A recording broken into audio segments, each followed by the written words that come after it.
Do you want a better system to find, share, and reuse your Creo data?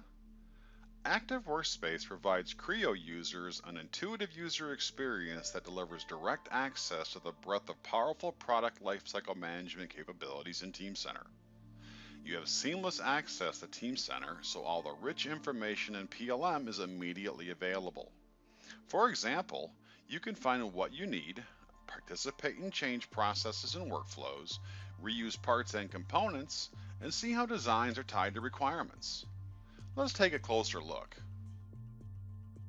Hi, my name is Paul, and I'm an engineer using Creo.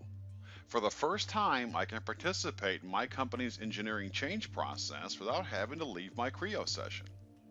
Active Workspace not only gives me secure and controlled access to my company's Creo data, but I also have access to the ECN and all the relevant information necessary to fully understand my task.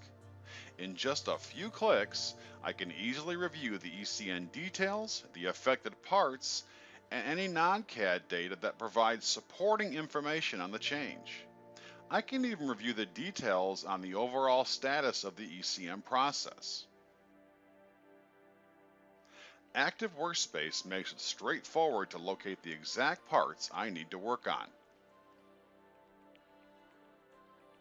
Once I've completed my work, it's simple to store my data in Teamcenter and complete my task. Whether your business uses one CAD system or several, Teamcenter also supports company-wide collaboration with AutoCAD, CATIA, Inventor, NX, Solid Edge, and SolidWorks, both for CAD and non-CAD users. Let Teamcenter help you take control of your Creo data and improve your bottom line.